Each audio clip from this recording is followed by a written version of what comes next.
Neon White is a game where you go fast and shoot enemies. It's also the best 2022 release that I played. It's a masterclass in movement with great level design, flashy art direction, and a stellar soundtrack. Now, this video is mostly just going to be me rambling about why I love this game so much, so if you're here for an actual review, the game is good. Go play it. If it looks like something you'd enjoy, you should play it free of gameplay spoilers. Oh, and skip the cutscenes if you value your mental health. So when you start the game, you, Should have known it was gonna end this way. God's sixth sense of humor or something. Alright, I'm gonna keep the story parts brief. Basically, you are Neon White, a sinner with amnesia that the believers, these dudes, have yoinked out of hell to kill some demons for them. Over the 10 days of judgment, you need to kill enough demons for a shot at redemption. They give you a mask that'll explode if you disobey them and tell you to go get on a boat. The first level focuses purely on basic movement. You can run in any direction, jump once, and you move faster on water. Simple. The real meat of the movement system comes from the game's main mechanic, soul cards. The first card you get is Purify, the machine gun. To exit any level, you need to clear out all the demons, so you can shoot out all the balloons and then walk around to the exit. But that's boring as hell. You see, each soul card has an ability you can activate by discarding it. If you ditch Purify, you can throw a sticky grenade. So shoot the demons, throw that sucker on the ground, and use the explosion to launch yourself to the exit. This discard ability is the backbone of this whole game. Effectively, you trade ammo for movement. Shoot too much and you'll run out of ammo and lose your movement. But discard it too early and you won't have the bullets to clear out the level. You'll have to manage how long you can hold onto the card before you need to discard it, but in such a fast-paced game this is usually only a few seconds. Shortly after, you get Elevate, a pistol that can be discarded for an extra jump. And did that demon just drop one? Yeah, colored demons have a card that they drop after death. No two demons drop the same card and it's always color coordinated. This conveys a lot of info to the player immediately. It tells you what type of demon it is, what you'll get after killing it, and simply makes it stand out. This clear-cut information being sent directly to the player is important in a game so quick. Even at a glance you can get everything you need to know. At some point you meet with Neon Yellow and he talks about being one of your mates before you, died. Also Neon Red shows up. Yeah, she's real nice. Not bad for a dead guy, huh? I can't tell if this is the greatest or stupidest mission complete screen I've ever seen. After the mission, you attend a sermon with the believers. Neon Green is introduced, the winner of the previous 10 Days of Judgment. You get some bad vibes from him, and then he just beats the shit out of some guy, in case you didn't figure out that, yeah, he's the bad guy. Between each mission, you get this map area where you can talk to other characters, get your next mission, replay old levels, stuff like that. The only mandatory interaction is with the angel, Mikey, who gives you your next mission. So you can ignore everything else if you don't care.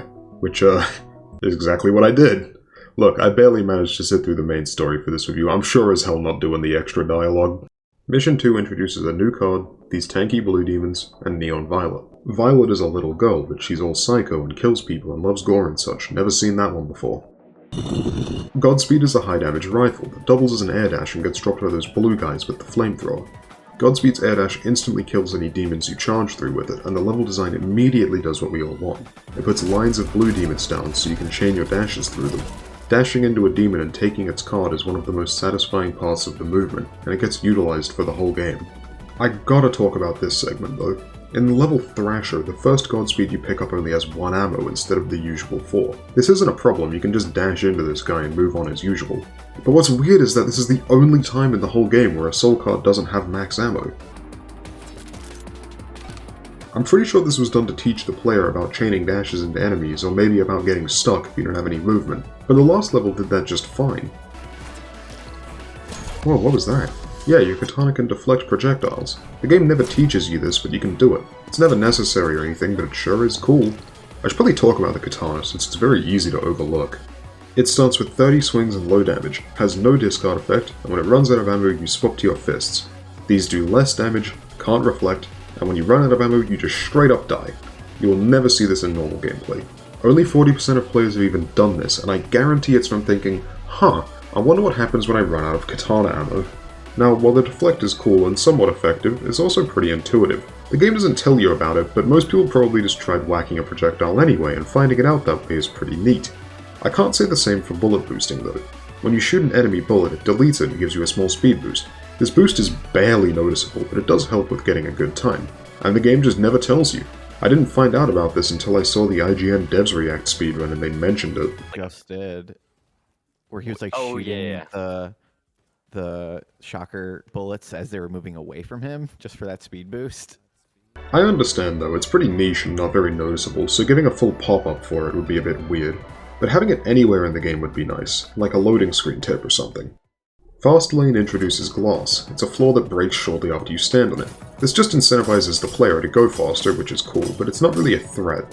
We added those glass platforms to the beginning of that level because we had realized like we never actually introduced the concept of glass platforms by that point, so we kind of slapped it on, and I think it works as a tutorial.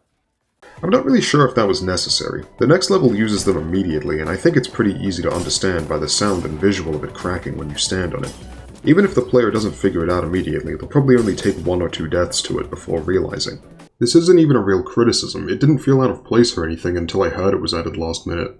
It's just something you hear about and then it's in your mind forever. Like Cloud's side special having different hitboxes when he's facing left or right, and now whenever I see this move I think about that, and whenever I see this level I think about the glass. Ah yeah, and you get a scene of Yellow being your homie. Not bad for a dead guy, huh? So Green gets to stay in heaven because of the halo he's been given for winning the competition. It doesn't last forever, so you're basically just competing over a vacation in heaven. He yells and beats up another guy. Damn, this guy does not talk much, he just grunts and pants and beats people, okay? Violet says that Yellow ain't actually that cool and gambled with the gang's lives before they all died. Kinda vague. She also says that his whole goofy dumbass deal is just a front and he's trying to take advantage of your amnesia. Yeah, whatever. Oh yeah, new card. Stomp is a submachine gun that, get this, stomps. The shockwave can kill demons and bust open floors, but when you use it you can't change your trajectory. Used over a pit, dead. Missed your jump, dead. To take advantage of this, most levels in the mission are very vertically oriented, making your descent quick with Stomp. This game is extremely floaty with low gravity, so Stomp is the only real downwards movement you can get. The green demons it drops from are the only demons that move. They do a little hop when they see you, and this does nothing other than occasionally screw with your aim.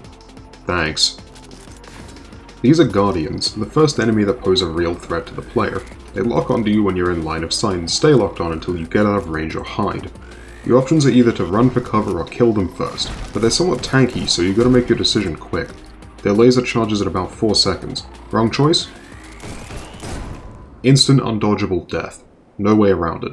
No parries or, I don't know, chargebacks to deal with these guys. This adds a good layer of decision making on top of the normal gameplay. Do I hide and wait out its cycle to be safe, or do I try and rush through to save more time? Oh, there's red barrels. Yeah, you already know what these do. You shoot them and they explode. This can kill demons and give you a boost. Also, all explosions ignore physics and launch you upwards regardless of angle, so don't try and get more speed by going horizontally. I'm not a fan of these little intermissions they have between the levels. It looks fine and the loading screen tips are nice, but it completely breaks the flow of the gameplay. It would probably be better if they kept the music going. It would help carry the energy over from the last level to the next. Or just have this map on top of the level info screen instead. Violet tells you about a place called the Old City, which is where the mechanical halo was forged. Supposedly there's some sick artifacts there that would help us. Sounds good to me. If you see Yellow there, you have to kill him. Okay. What? Don't give him the chance to kill you first. Not bad for a dead guy, huh? Ah yeah, Green is chilling at the Old City too, so he's gonna kill us on sight. Yellow wants us to come with him to the Old City. He seems chill, so we ignore Violet's warnings and just head with him. This mission is only 3 levels long. The first 2 are pretty standard levels, but damn do they look good. There's a visual novel segment between every level here. It's just Yellow and White being bros, there's nothing important. They find writing about the Book of Death, which is cool I guess, it's not anything useful. Yellow, I've been meaning to ask. What exactly did we used to do for a living? Dude, it says it right there on the HUD. White, have you really forgotten? I'm a bit hurt.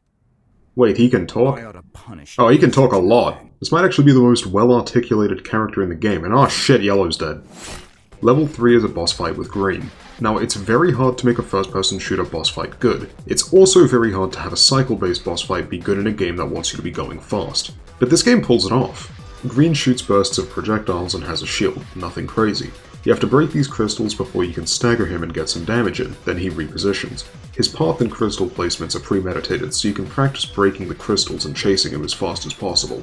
But the real time save is getting all the extra damage you can. When he's moving from place to place, he doesn't have a shield, so with good aim you can shoot him and rack up enough damage to kill him a whole cycle earlier. The reason this fight works so well is they didn't design it as a traditional boss. This is a platforming level with a win condition you need to fulfill. It has just as much emphasis on movement as the rest of the game. So you beat Green, he talks about the Book of Life and Death and then leaves. Not bad for a dead guy, huh? At the sermon, Green pins the death of Yellow on you. Dang! New card, Fireball. It's a shotgun that can be used as a steerable dash in any direction. It's not as fast as Godspeed, so it doesn't just replace it or anything. The shotgun has very high damage and is great at taking out Guardians, but only comes with 3 shots. Fireball's discard is one of the most fun abilities in the game, so the second level you have it in punishes you for using it. Why? I get it was to explain these things, but you could have at least done this a few more levels in. Like, come on, I was having fun. So these eye-covered demons. They shoot out a ring of projectiles and always drop ammo. These cards give you an extra card worth of ammunition, so if I'm holding Fireball it'll give me 3 extra shots, but if I'm holding Purify it'll give me 30. I should bring up the health card too. It fully heals you. These aren't that helpful since if you die it's most likely due to getting insta-killed or falling off the map or getting stuck without cards. You rarely ever die to health loss. There's a heavier emphasis on these barricades in this mission. These were here beforehand, I just didn't talk about them. Barricades can't be broken by shooting, so you have to break them with a discard ability. You have to manage your ammo count so you don't run out of shots before getting to one of these or else you'll get stuck. Or you can just go around them if you're able. Apartment is a great level. The exit is at the bottom of the tower where you start, so you have to climb up to the top, clear out all the demons on the way, and then at the top they leave a stomp card so you can freefall right down the middle and land on the exit. Very nice. Red talks about being suspicious of the believers. Like, if they're God's emissaries, why doesn't God just come down and kill the demons himself? Anyway, she thinks the whole competition is a sham and instead wants to find the Book of Life. I mean, sure, I don't really care where the plot goes as long as the levels are good. Not bad for a dead guy, huh? Violet lays out some tripwires in Mission 6 because, I don't know, she just felt like it. One wrong step and bits of your flesh will rain down on these gardens like confetti. Alright, yeah, that checks out. These are another instant death trap, but you have to just maneuver around these. You can shoot out the trap part to set them off manually, and this can kill demons and break walls that it's aimed at. You can't just run past them though, because they count towards the remaining demons. They do something real clever, which is chaining them together. Shooting the first in the chain will start triggering the rest of them. There's a level called Race that uses this extremely well. You start the chain at the beginning and it goes all the way to the end where it breaks this platform and makes the last jump impossible. If you go as fast as possible, you'll beat the chain to the exit, which means you have to wait around and wait for it to break so you can get out of the level. So for the best time, you'll have to start the chain, get about halfway through, and then start the chain midway through again so it breaks just as you jump off the platform.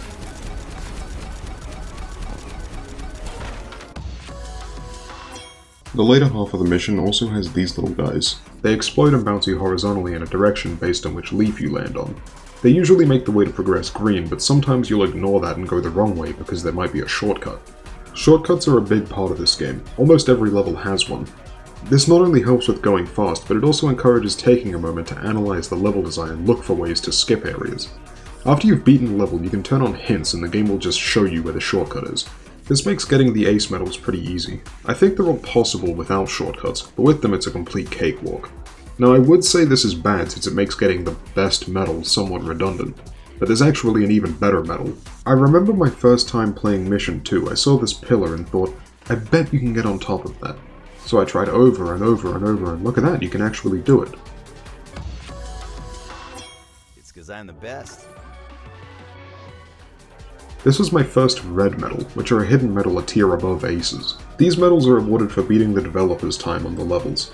You need a good handle on the levels, mechanics, and execution to get these.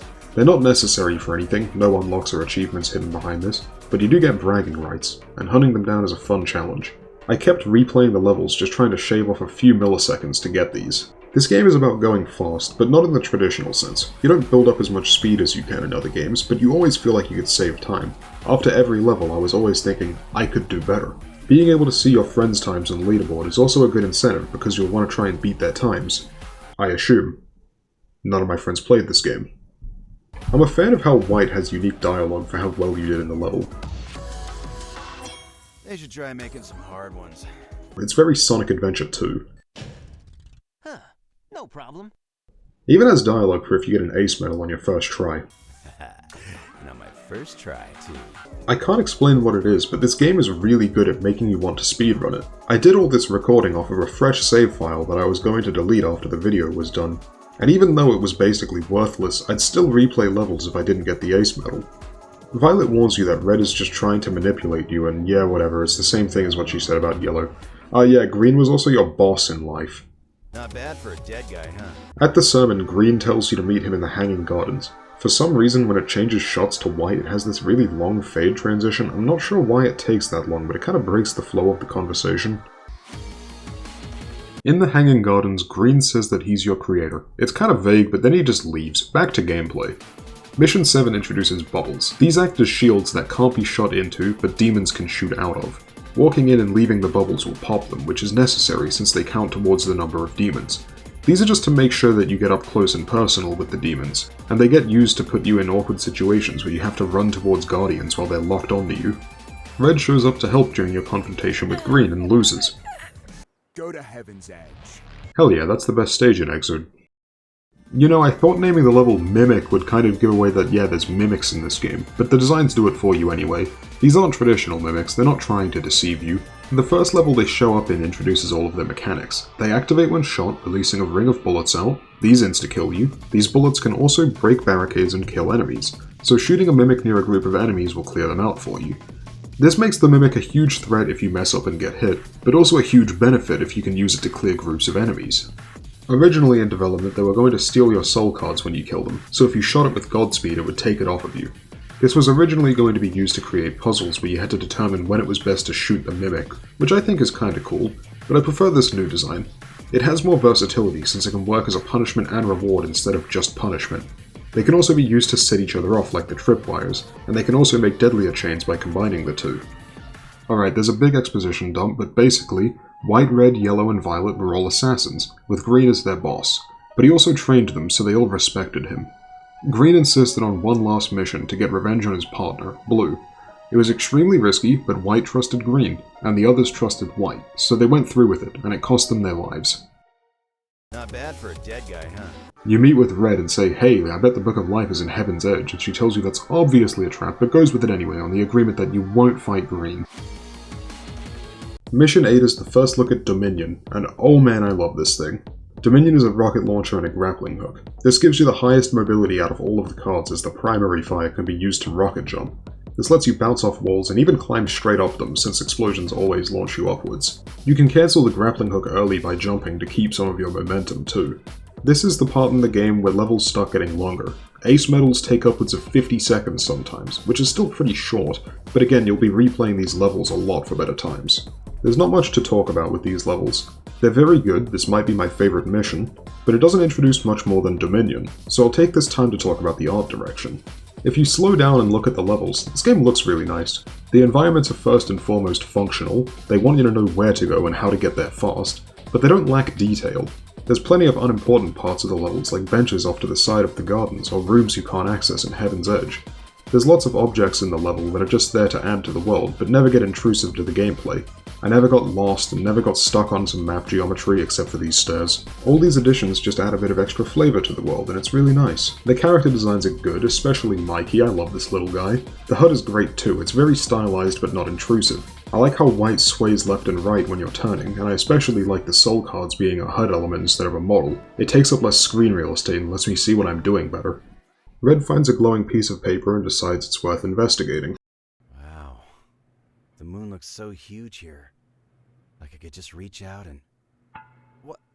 What the... What is this? A screen? I don't understand.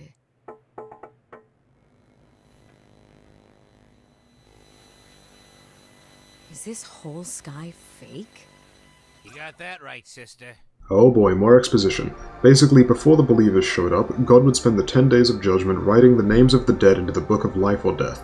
If you had sought forgiveness and gave forgiveness to those who had wronged you, he'd put your name in the Book of Life and you'd get an eternity of peace. And if you didn't, then yeah, into the Book of Death you go. Now, some dead people didn't like that, so they waged war on God and won. Those dead are now the believers, but God was not killed. Some angels still feel his presence during the 10 days of judgment. Damned souls that just happen to wander into heaven become demons, so the believers started this competition as a way to clean up the demons that would interfere with their plans. After the Believers stole the Book of Death, God hid the Book of Life. Mikey thinks that reuniting these two books could bring God back, but who knows where it is. Oh hey, that piece of paper was part of the Book of Life, isn't that convenient? Turns out it glows brighter when it's closer to the book, so we just have to follow that and we'll find it. Also, Violet is stalking us. Not bad for a dead guy, huh? In the next sermon, White gets a memory of his life. He's not confident with the heist against Blue and asks Green about calling it off. Green gets a little mad, and manipulates him into going through with it anyway. Mission 9 is still in Heaven's Edge, but the levels are more focused on testing every mechanic thus far instead of being themed around what's new. These are among the most fun and challenging levels in the game, but again there's not much to talk about. Aside from some cool uses of the cards, I can't say much, and even then talking about this undersells how fun it is to actually play them. So I'll take this time to bring up the music. Now I know nothing about music theory, or composition, or the digital hardcore genre, so I can't really analyze why the music is good, but it's very good. The music was done by Machine Girl, who made that album you've gotten in your YouTube recommended. The chill tracks for dialogue are good for ambience.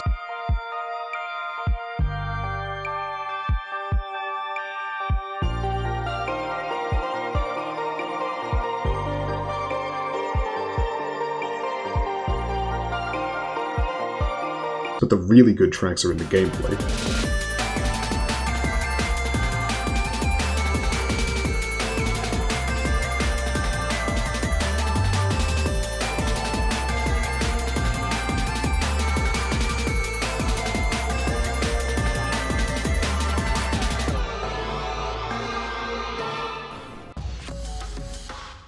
They're great at keeping the energy high during the moment-to-moment gameplay. It takes a lot of inspiration from PS2 and Dreamcast games like Jet Set Radio and Ape Escape. It's one of those games that has such a good soundtrack, half the Steam reviews are the same damn joke about Machine Girl's new album coming with a free game. Shit, I need a new topic.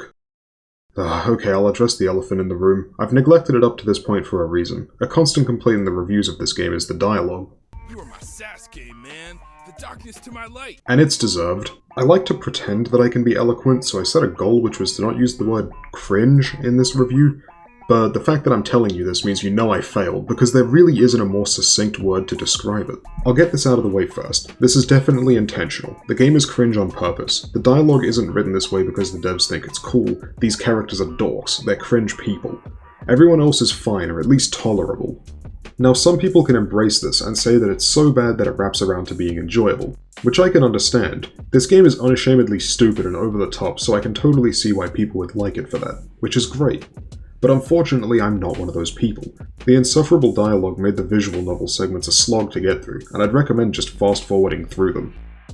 Actually, why can't I just outright skip this? Every game should just let me open a menu and get past all this stuff ASAP. Even in games with really good stories, I think it'd be a good addition for the people who just don't care and want to play the game. Now, I can excuse the bad dialogue, but I can't excuse how fucking horny this game is. It's weird and off-putting. Moving on. Violet betrays us and stabs us and takes the page. Dang, turns out she was never with us and was just a pawn for Green to get the Book of Life. She gets away and White starts bleeding out on the floor. Not bad for a dead guy, huh? You get a vision of a cathedral with an ominous entity contacting you.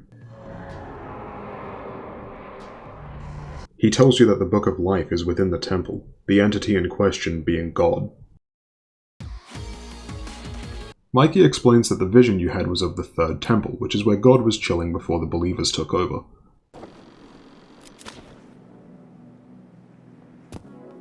The walk to the Third Temple is just a scenic level with no enemies. It's pretty large and open, but mostly empty.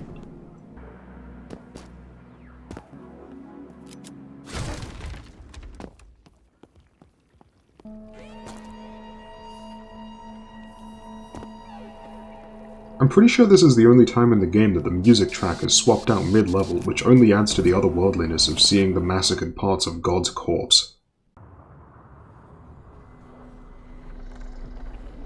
The hand opens. It was clutching the Book of Life to protect it. Violet sabotages you and takes the book. Oh hey Green, what's good?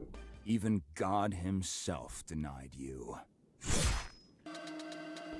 Oh no, the guy was manipulating you, betrayed you, crazy, huh? So Green was the one who left you the page because he wanted you to come here so the hand would open and he could get the book.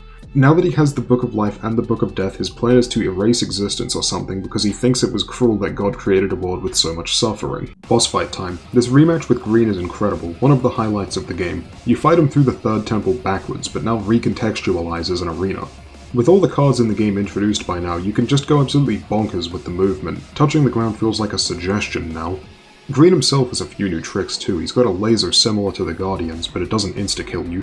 And just like at the clock tower, you can sneak in some extra damage to kill him a cycle or two early. But if you don't, it ends with all this crazy shit circling him and lasers everywhere.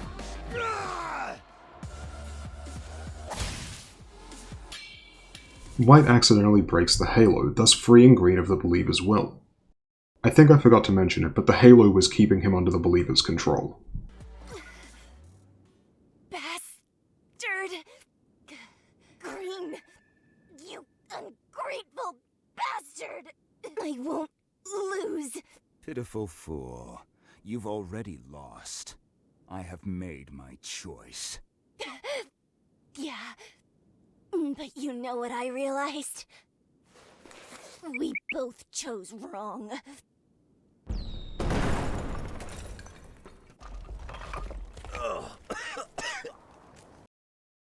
Violet sacrifices herself, destroying the Book of Life with her. Not bad for a dead guy, huh?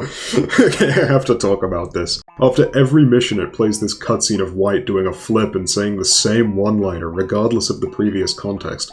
So the game just goes straight from a character death to this dumbass it's impossible to take seriously.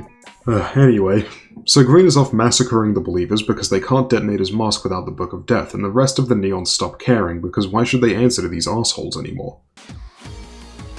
Apparently Green trashed the place, but they didn't make a new background for it, so it looks fine to me. We still have a page of the Book of Life, which doubles as a soul card. Mikey accompanies you while you try to collect the remaining pages of the book. Also, it turns out this isn't heaven, it's Sheol, which is... You know, just look it up yourself, I'm not going to do Bible study for this review.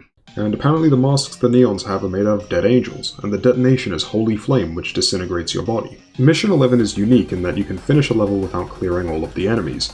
The Book of Life has no primary fire, but the discard ability can be used an infinite number of times. The discard is you lock onto a demon, teleport to it, and kill it. And this lets the player move through the levels at blistering speeds, and it lets the level designers make bigger levels without making them too time-consuming. Keeping the levels short was a good move, since it makes replaying them for a faster time not too daunting. Most levels are under 2 minutes aside from the boss fights. Mission 11 is great at keeping the game challenging while still making the player feel powerful. The Book of Life is probably the strongest card in the game, no demons stand a chance against it. You can have a power trip clearing out all of the demons with ease, but you can still fail due to your own mistakes quite easily. The demons can't kill you, but your own stupidity still can. While I think Mission 9 and 10 were a better challenge as they utilized all of the soul cards, Mission 11 is a better send-off. These are the last normal levels in the game, so having it just be some fun is perfectly fine. So after repairing the book, Mikey tells you that you need the Inkhorn before God will wake up. The hand God hid the Inkhorn it is outside the firmament, which is what that big screen was from before. Turns out it encases all of heaven, and nobody knows how to break it. Except maybe Green. Green's plan is to use the Holy Flame from detonating masks to blow a hole in the firmament to let God's hand in, but the explosion is a reaction between Holy Flame and a soul. The bomb demands a sacrifice, and Green plans on just waiting around until White blows it up for him. Red has other plans though, she just says, yup, I'll blow myself up. She knows that in life, White was the only one who stood a chance against Green, so she won't let White sacrifice himself. White gets all mad and tries to stop her. Oh yeah, they were ex-lovers in life. I didn't mention it because I haven't talked about Red, she's really boring. This level takes place back in the Glass Ocean from the start of the game. It's a race against Red as she tries to stop you from letting her sacrifice herself. It's a unique level where something is actively trying to screw with you by shooting out platforms under you and blowing up pathways and the like. It's weird that this level has a demon counter though, so you don't have to kill all of them to finish it. I like how White doesn't say anything when you finish this level. You shouldn't have characters throwing out one-liners in scenes like this. Which just makes me think, why did they put the mission complete after Violet died? Alright, Red blows herself up and my god that's a lot of damage.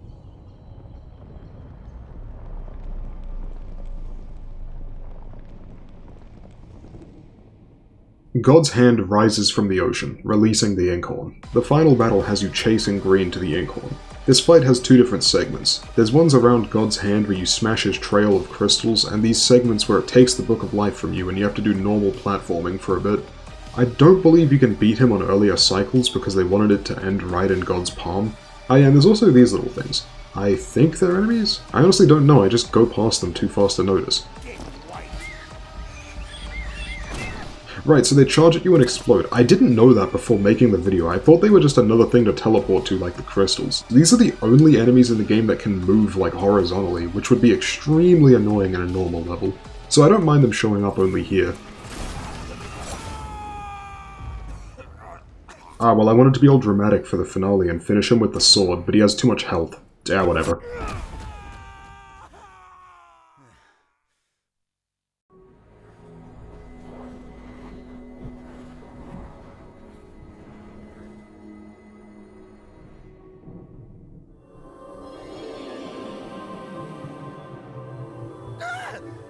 God? Is that you? What the hell are you talking about? It's me, Mikey. Mikey's all biblically accurate since God is returning. I don't think I mentioned any of the other angels. Yeah, they're not really that important. Sorry, Raz fans. All 6 of you. Green starts climbing the tower, and you are given a choice. Kind of. You can either write Green into the Book of Death or the Book of Life, but only if you got all the memories, which I neglected for my first playthrough. So Book of Death it is. What's happening to me? Green gets annihilated. You got your revenge. However, because you had foregone forgiveness, God does not write your name into the Book of Life. Not bad for— I'm kidding, they don't do that. So the memories that you need for the other ending are gotten from the gift mechanic. After you beat a level, a collectible will show up when you replay it. These collectibles make you approach the levels in different ways. Sometimes the collectible is hidden and you'll have to explore to find it. Sometimes it's in plain sight, but it's behind some platforming. You have to think of it like a puzzle, finding clever ways to get the most out of your cards. Maybe you'll need to use those vending machines they put in the levels for if you get stuck. Only here does the limit of holding up to 2 soul cards actually feel like a limit since you have to so heavily manage your cards. Sometimes you'll need to discard some to get more and come back to where the collectible is. Sometimes you'll need to carry a card to the end of the level to break a barrier. This also encourages you to look a bit more at the levels, which is good because of all that stuff I said earlier about visual design. Oftentimes there's multiple paths to unlock a gift. In Kill Switch you can take Godspeed, jump on top of these tripwires, carry it over here and use it so you can keep an extra elevate, and then use them both to get the gift. Or, if you're insane, you can use Godspeed like usual, grab the elevate, run up to these demons and hit the barrel, launching yourself up and saving the elevate so you can jump into the gift. There was one in Mission 11 that's right behind where the player spawns. My first thought was to use the bounce, grab the fireball, turn around, jump on the roof, and then leisurely stroll over to the gift. This wouldn't work because the gap to the gift is too big to jump, so my second idea was jump to the side, teleport to the fireball, and use the bounce on the roof to launch myself to the gift. So I tried over and over and over and started to question if getting on the roof was possible. It is, you need to go to the left of this pillar a little. The actual way you do it is you jump forward, turn around, and use the bounce backwards. I was just dumb. Each character has a respective gift, which you can give them to unlock dialogue, side quests, and memories. But how am I going to give these to Yellow and Violet, considering they're, dead? At the cathedral you can find their masks, and it'll say, "You recall the conversation you had with them earlier," which is a pretty good way to keep the player from being locked out of this kind of stuff after a character dies, especially since Yellow dies so early. So the dialogue segments are— it's more dialogue, whether you like it or not depends on you. The side quests are a short collection of levels with a unique gimmick. Yellow's side quests disable discarding your soul cards. These levels are pretty boring if I'm being honest. Taking away discarding makes the gameplay significantly less fun because it removes so much of the decision making from the gameplay. Violet's levels are sadistic. They're not particularly hard, but they screw with you at every turn. A good example is one where you have to stomp through many barricades or else the roof crushes you. You can't just mash discard through there because eventually you'll hit a Godspeed, and if you're mashing you'll send yourself straight into a wall of spikes. It's okay though, they're numbered. You'll just have to remember what one to stop mashing on.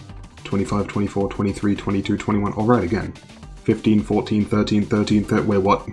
Alright, weird. 5, 4, 3, 2, 1, 0, -1, -2. What? Are you kidding me?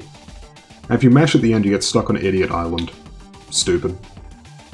Each level in Red's Rush only has one card type. You'll only get elevates, then only stomps, and so on. They mostly use these levels to do stuff you can't really put in a normal level, like this one where you have to hit a bunch of tripwires with the Book of Life to break open each layer of this bowl like it's a giant jawbreaker.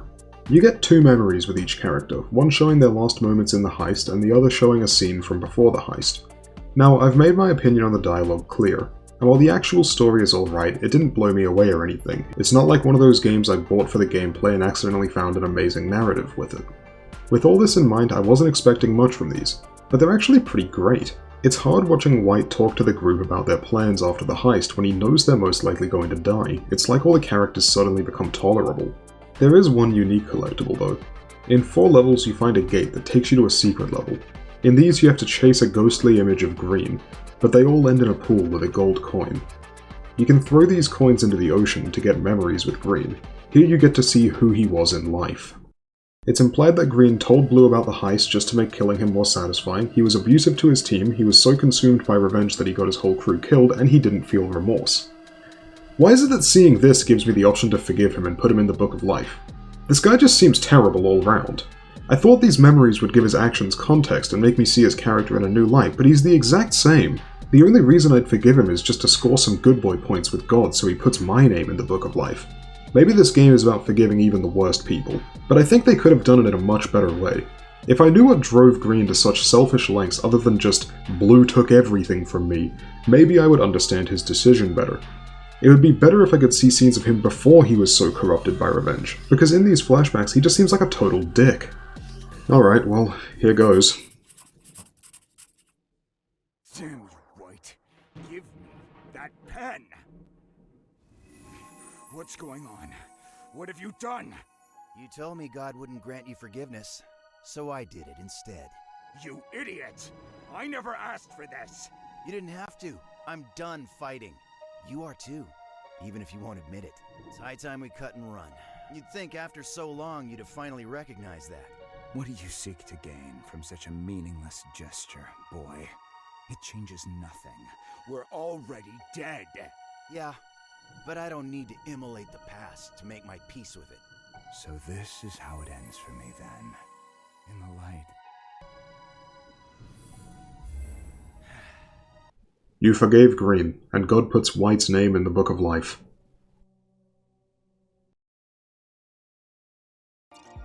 I forgot to talk about the level rushes. So there's 5 level rushes. These are just speedrun modes to play through the game without any downtime.